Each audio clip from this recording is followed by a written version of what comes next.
نصلی علی رسولہ الکریم اما بعد بسم اللہ الرحمن الرحیم۔ آج سورہ مؤمنون اور سورۃ النور کی تلاوت ہوئی، کچھ سورہ فرقان بھی پڑھی گئی۔ سورہ مؤمنون میں اللہ تبارک و تعالیٰ نے شروع میں 10 صفات بیان فرمائی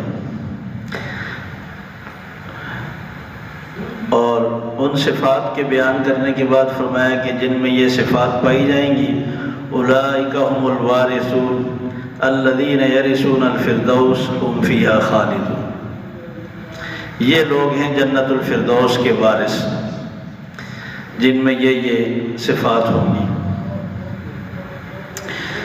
اس کے بعد اللہ تبارک و تعالیٰ نے اپنی توحید پر 3 عقلی دلیلیں پیش کی۔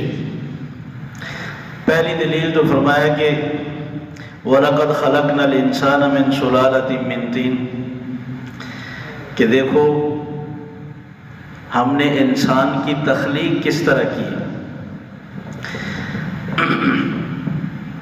اس کو کئی مرحلوں سے گزارا۔ وہ 40 دن پانی رہا، پھر خون بنا، پھر بوٹی بنا، پھر ہڈی بنا، پھر ہم نے پوری اس کی صورت بنا دی اور اس میں روح ڈال دی۔ فتبارک اللہ احسن الخالقین، فرمایا کہ کتنا خوبصورت ہے بنانے والا۔ یہ عقلی دلیل تب اللہ تبارک و تعالیٰ پیش کرتے ہیں جو وہ لوگ جو کسی آسمانی کتاب کو ماننے کے لیے تیار نہ ہوں، تو ان کو یہ کہا جاتا ہے کہ یہ بات تو تم بھی مانتے ہو نا کہ یہ کارنامہ کس ذات کا ہے جس نے انسان کو اس طرح کئی مرحلوں سے گزار کر اتنی خوبصورت شکل و صورت میں بنایا ہے، یہ اسی کا حق ہے کہ عبادت اور پکار اس کے لیے۔ دوسری فرمایا کہ وَلَقَدْ خَلَقْنَاكُمْ فَوْقَكُمْ، کہ تمہارے اوپر ہم نے 7 آسمان بنائے، پہلا، دوسرا، تیسرا، چوتھا، پانچواں، چھٹا، ساتواں، اور ہم نے اوپر سے بارش برسا کر تمہارے لیے پھلوں کی صورت میں کیسے کیسے تمہارے لیے پھل پیدا کیے، تمہارے لیے باغات پیدا کیے، اور اس میں کیسے درخت پیدا کیے، جیسے زیتون کی مثال دی، فرمایا کہ تم کھاتے بھی ہو اور اس کا تیل بھی استعمال کرتے ہو۔ یہ بنانے والا، بارش برسانے والا بھی، اور یہ باغات پیدا کرنے والا، اگانے والا، مختلف ذائقوں والے پھل پیدا کرنے والا، یہ صرف وہ ایک اللہ ہے، تو عبادت اور پکار بھی صرف اسی کا حق ہے۔ تیسری دلیل بیان کی، فرمایا کہ وَإِنَّ لَكُمْ فِي الْأَنْعَامِ لَعِبْرَةً، دیکھو تمہارے لیے ہم نے چوپاؤں میں کیسی ایک سمجھ رکھی ہے، عبرت رکھی ہے۔ ہم نے تمہارے لیے جانوروں میں پینے کا بھی انتظام کیا ہے دودھ کی صورت میں، اور تمہارے لیے گوشت کا بھی انتظام کیا ہے حلال جانوروں میں، اور دوسرے جانور ایسے بھی ہیں جو بار برداری کے لیے تم سواری بھی کرتے ہو اور اس پہ سامان بھی لاتے ہو، اور پھر تمہاری سواری کے لیے، سامانوں کے لیے کیسے کیسے بحری جہاز بنائے ہیں۔ دیکھو یہ سارے کام صرف اس اللہ کی قدرت میں ہیں، اس کے علاوہ کوئی نہیں کر سکتا۔ تو پھر یہ عبادت اور پکار بھی جو تمہیں سمجھایا جا رہا ہے نا، یہ صرف اسی کا حق ہے۔ کچھ نقلی دلائل ہوتے ہیں، نقلی دلائل سے مراد 2 نمبر نہیں بلکہ نقلی قاف کے ساتھ ہے، پہلی آسمانی کتابوں کی کوئی بات نقل کی جائے کہ یہ نئی بات ہم نہیں کہہ رہے، یہ تورات میں بھی تھی، زبور میں بھی تھی، انجیل میں بھی تھی، یا انبیاء کا کلام ذکر کیا جائے، دیکھو یہ رسول اکرم صلی اللہ علیہ وسلم تمہیں کوئی نئی بات نہیں بتا رہے، یہ تو نوح علیہ السلام نے بھی یہی کہی، یہود علیہ السلام نے بھی یہی بات کہی۔ تو پہلے حضرت نوح علیہ السلام کا واقعہ سنایا کہ دیکھو وَلَقَدْ أَرْسَلْنَا نُوحًا إِلَىٰ قَوْمِهِ فَقَالَ يَا قَوْمِ اعْبُدُوا اللَّهَ مَا لَكُم مِّنْ إِلَٰهٍ غَيْرُهُ، نوح علیہ السلام نے اپنی قوم سے یہی کہا، صرف اللہ کی عبادت کرو، اللہ کے علاوہ تمہارا کوئی الہ نہیں، مگر قوم نے نہیں مانی۔ پھر آخر کار اللہ تبارک و تعالیٰ کی طرف سے عذاب آیا، ساری قوم ختم کر دی گئی سوائے 80 یا 82 آدمی کی۔ پھر ہود علیہ السلام کا واقعہ ذکر فرمایا، ثم ارسلنا فیہم رسولا، پھر ہم نے ایک اور رسول ان کے بعد بھیجا، انہوں نے بھی یہی کہا اعبدوا اللہ ما لکم من الہ غیرہ، صرف اللہ کی عبادت کرو، اس کے علاوہ تمہارے لیے کوئی الہ نہیں۔ مگر لوگوں نے کہا ہم اپنے جیسے ایک انسان کی کیسے بات مان لیں؟ یہ تو ہماری طرح کھاتے ہیں اور ہماری طرح ان کی ضروریات ہیں، یہ کیسے نبی ہو سکتے؟ ہود علیہ السلام کو بھی قوم نے جھٹلایا، آخر ان پر بھی اللہ تعالیٰ نے تیز تند آندھی کا عذاب بھیجا، ساری قوم ختم کر۔ فرمایا ثم ارسلنا رسلنا تترا، پھر ہم نے لگاتار آگے پیچھے کئی انبیاء بھیجے جنہوں نے آ کر اپنی اپنی قوموں کو یہی بات سمجھائی، لیکن قوموں نے ان کو جھٹلایا۔ فجعلناہم احادیث، ہم نے بھی قوموں کو نیست و نابود کر کے رکھ دیا، اب سوائے ان کی کہانیوں کے، ان کے واقعات کے دنیا میں کچھ باقی نہیں چھوڑا۔ اور پھر اس کے بعد اللہ تبارک و تعالیٰ نے فرمایا ثم ارسلنا موسیٰ و ہارون الی قوم، پھر ہم نے موسیٰ اور ہارون کو بھیجا فرعون اور اس کی قوم کی طرف۔ فرعون اور اس کی قوم نے بھی کہا ہم اپنے جیسے دو آدمیوں کی بات مان کر ان کی اتباع میں لگ جائیں، ان سے زیادہ تو ہم قابل ہیں، ہمارے پاس حکومت ہے، ملک ہے، خزانہ ہے، فوج ہے، کس چیز کی کمی ہے؟ باغات کے مالک ہیں، محلات کے مالک ہیں، ان کے پاس کیا ہے؟ یہ کہہ کر جھٹلا دیا اور ان کے معجزات کو جادو کہہ کر لوگوں کو گمراہ کیا کہ یہ جادو ہے، یہ کوئی معجزات نہیں، حالانکہ وہ تو ان کی نبوت کی نشانیاں تھیں۔ خیر انہوں نے بھی جھٹلایا، اللہ تبارک و تعالیٰ نے قوم سمیت فرعون کو بھی دریائے کلزم میں غرق کر دیا۔ عام طور پر لوگ یہ کہہ دیتے ہیں، وہ لکھا بھی ہوتا ہے دریائے نیل میں غرق کیا، دریائے نیل الگ ہے، یہ تو مصر کے اندر بہہ رہا ہے۔ مصر اور شام کے درمیان میں جو دریا ہے اس کو دریائے کلزم کہتے ہیں، یہ مصر سے شام آ رہے تھے، اس میں اللہ تبارک و تعالیٰ نے فرعون اور اس کی قوم کو غرق کیا ہے، دریائے نیل میں نہیں غرق ہوئی۔ اس کے بعد اللہ تبارک و تعالیٰ نے حضرت عیسیٰ علیہ السلام کا تذکرہ فرمایا، وَجَعَلْنَا ابْنَ مَرْيَمَ وَأُمَّهُ، ہم نے عیسیٰ ابن مریم اور اس کی ماں کو پورے جہان کے لیے نشانی بنایا۔ انہوں نے بھی آ کر لوگوں کو یہی بات سمجھائی، ان اللہ ربی و ربکم فاعبدوا، میرا رب تمہارا رب وہ ایک اللہ ہے، صرف اس کی عبادت کرو اور کسی کی نہیں۔ پھر سارے انبیاء کا اکٹھا واقعہ سنایا، یا ایھا الرسل کلوا من الطیبات واعملوا صالحا انی بما تعملون علیم۔ سارے رسولوں کو ہم نے یہی کہا حلال اور پاکیزہ غذا کھاؤ، اللہ کا شکر ادا کرو، نیک اعمال کرو، حرام غذا نہیں کھانا، حرام غذا کھانے والے نیک اعمال نہیں کر سکتے۔ اس سے پتہ چلا غذا کا بھی نیک اعمال سے، اچھے کردار سے کتنا گہرا تعلق ہے۔ پھر اس کے بعد اللہ تبارک و تعالیٰ نے کچھ سوالات فرمایا کہ وَلَوْ رَحِمْنَاهُمْ، مکہ والوں سے فرمایا کہ وَلَوْ رَحِمْنَاهُمْ وَكَشَفْنَا مَا بِهِمْ مِنْ ضُرٍّ لَلَجُّوا فِي طُغْيَانِهِمْ يَعْمَهُونَ، اگر ہم ان کی دکھ، ان کی تکلیفیں دور کر دیں، اپنے رحم سے مہربانی کریں، لیکن یہ اپنی سرکشی میں اور ڈٹ جاتے ہیں، اور پھر ہم کبھی ان کو کسی مصیبت میں مبتلا کریں تو بجائے رونے کے، بجائے ہمارے سامنے عجز و انکساری کے، دعائیں مانگنے کے، یہ اور غافل ہو جاتے ہیں۔ مکہ والوں کے ساتھ آپ صلی اللہ علیہ وسلم نے دعا کی، یا اللہ ان پر ایسے ہی قحط مسلط کر جیسے یوسف علیہ السلام کے زمانے میں قوم پر قحط مسلط ہوا تھا۔ تو مکہ کے سردار رسول اکرم صلی اللہ علیہ وسلم کے پاس گئے، سمجھ گئے کہ یہ ہم نے آپ کو مکہ سے نکالا ہے نا، تو یہ اس کی سزا میں اللہ تعالیٰ نے بارش بند کر دی۔ تو آپ صلی اللہ علیہ وسلم سے کہنے لگے آپ دعا کریں، آپ کی قوم کے لوگ بھوکے پیاسے مر رہے ہیں۔ پھر آپ نے دعا کی کہ یا اللہ ان پر بارش برسا دے، تو آپ کی دعا سے اللہ تعالیٰ نے بارش برسائی۔ اللہ تبارک و تعالیٰ فرماتے ہیں بارش روکنے سے بھی نہیں سیدھے ہوئے، اور جب ہم نے بارش برسائی تب بھی سمجھ نہیں ہے۔ یہ اس سے پتہ چلا کہ کبھی اللہ تبارک و تعالیٰ تکلیف بھیج کر جگانا چاہتا ہے. اور پھر فرمایا کہ جب ہم نے سخت عذاب کا دروازہ کھول دیا نا تو پھر ان کو پھر ہوش ہی نہیں رہا، پھر مایوس ہو. پہلے اللہ کی طرف سے چھوٹی تکلیف، چھوٹی پریشانی آتی ہے تاکہ بندہ سنبھل جائے. اگر نہ سنبھلے تو پھر اللہ کسی بڑے امتحان میں ڈال کر پھر سزا دیتا. اس لیے کبھی چھوٹی موٹی تکلیف آ جائے اپنے اعمال کو ٹٹولنا چاہیے کہ میری کس بات کی اللہ تبارک و تعالیٰ اصلاح کرنا چاہتے ہیں اور مجھے کون سا غلط کام ہے جو مجھے ٹھیک کر لینا چاہیے.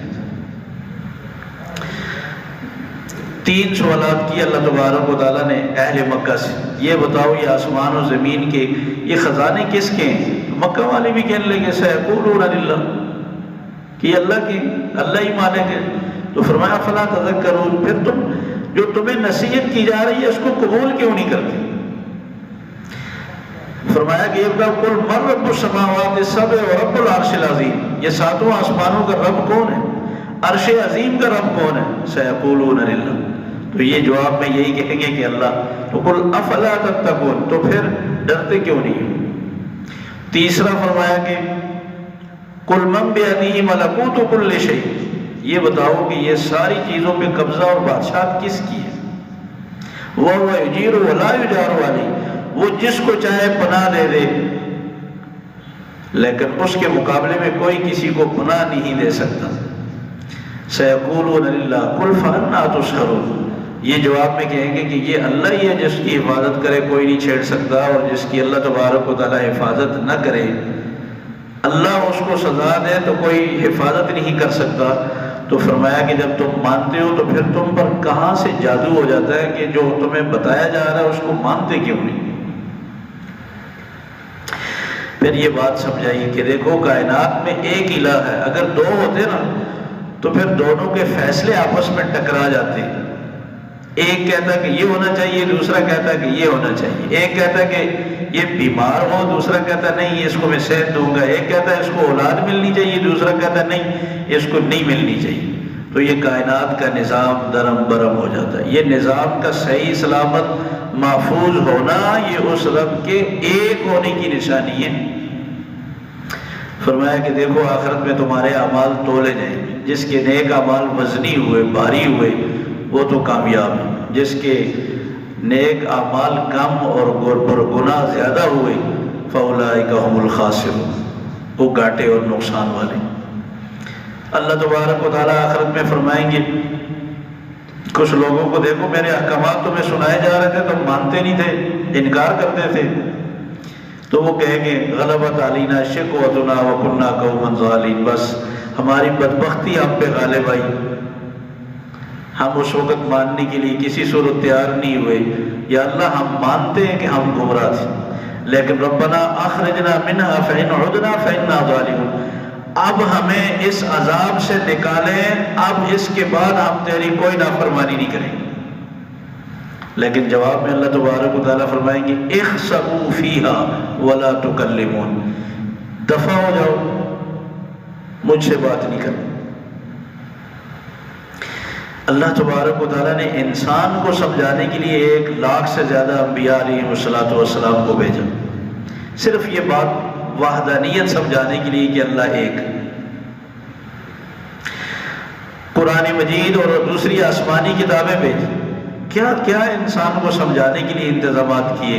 دنیا میں ماننے کے لیے تیار نہیں ہوا، آخرت میں یہ رو کر فریاد کرے گا تو حق بنتا ہے اللہ کا پھر کوئی جواب نہ دے. فرمایا کہ تمہیں بیکار نہیں بنایا، کسی خاص مقصد کے لیے پیدا کیا ہے. کوئی کائنات کی چیز بغیر مقصد کے نہیں بنائی. فَقُلْ رَبِّ اغْفِرْ وَارْحَمْ وَأَنْتَ خَيْرُ الرَّاحِمِينَ، یوں اللہ سے دعا مانگا کرو یا اللہ میرے گناہ معاف کر دے، مجھ پہ رحم فرما، تو سب سے اچھا رحم کرنے والا. سورہ نور میں اللہ تبارک و تعالیٰ نے پردے کے مسائل بیان کیے اور معاشرے کے اصول اور قوانین ذکر کیے. یہ اس وقت نازل ہوئی جب اما عائشہ صدیقہ رضی اللہ تعالیٰ عنہ پر تہمت لگی، چونکہ یہ پہلا واقعہ تھا اور تہمت بھی رسول اکرم صلی اللہ علیہ وسلم کے گھر پر. اصل تو سازش یہ تھی مخالفین کی کہ جہاں سے دین سیکھا جا رہا ہے دین کا جو اصل مرکز ہے، جب یہ متاثر ہوگا لوگ بدظن ہو جائیں گے، ساری امت کہیں گی کہ جن کے اپنے گھر کا یہ حال ہے اوروں کو کیا سکھائیں۔ مگر اللہ تبارک و تعالیٰ نے حفاظت فرمائی۔ صدمہ تو بہت تھا، اللہ تبارک و تعالیٰ نے تسلی دیتے ہوئے فرمایا لا تحسبوه شرا لکم بل هو خیر لکم۔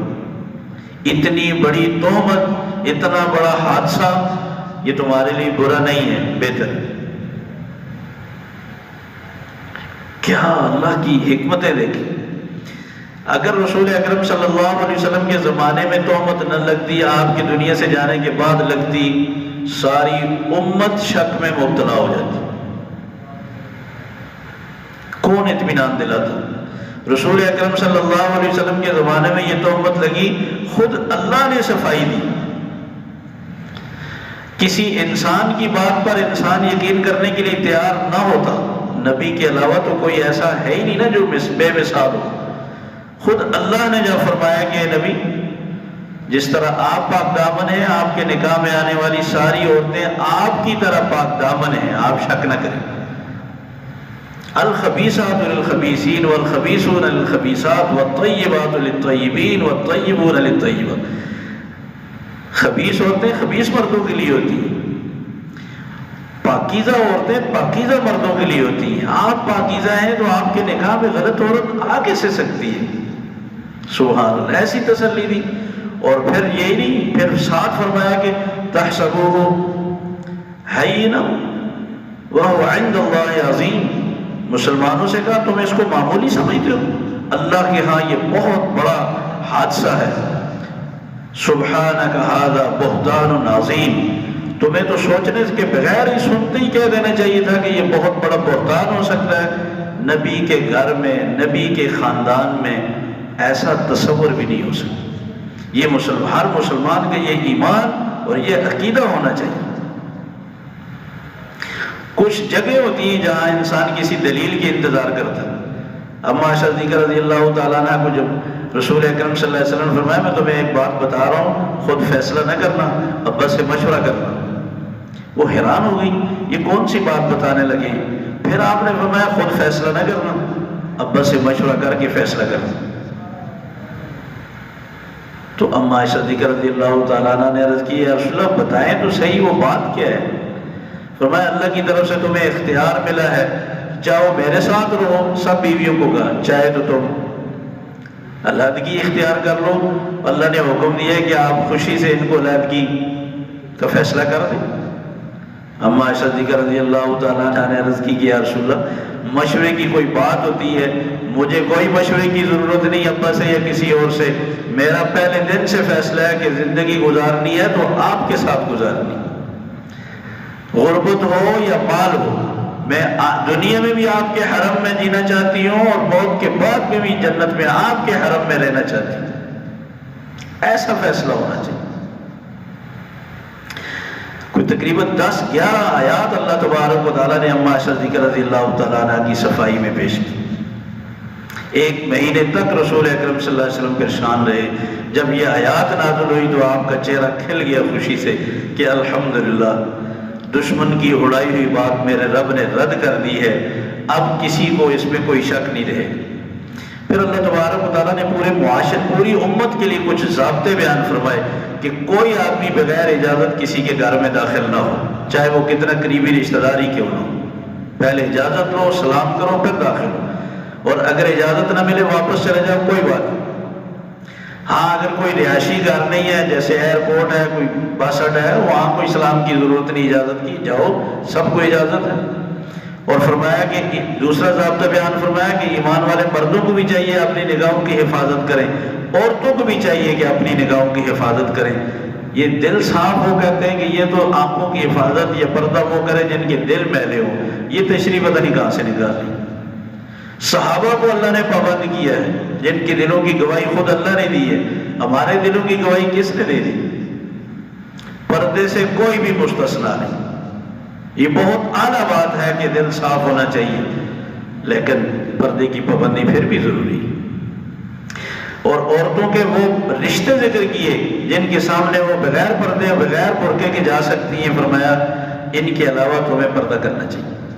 اور پھر فرمایا جو غیر شادی شدہ لوگ ہیں معاشرے میں، ان کو شادی کرنی چاہیے۔ اس طرح کی زندگی گزارنے سے معاشرے میں اس طرح کے فسادات اور گناہ عام ہوتے ہیں۔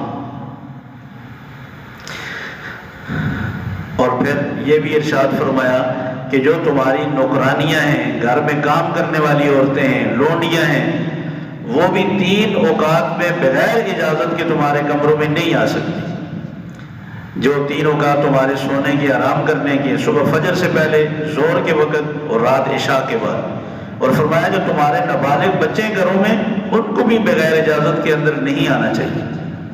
اور جب یہ بچے بالغ ہو جائیں تو پھر جیسے بالغ مردوں کو اجازت لینا ضروری ہے، اس طرح باقاعدہ اجازت لے کر گھر میں داخل ہوا کریں کہ کوئی پتہ نہیں۔ حضرت ایک صحابی نے پوچھا یا رسول اللہ میری والدہ ہے اور پھر بھی میں اجازت لے کر ہوں۔ فرمایا کیا تم پسند کرتے ہو کہ والدہ کو ایسی حالت میں دیکھو جو تمہیں گوارا نہ ہو؟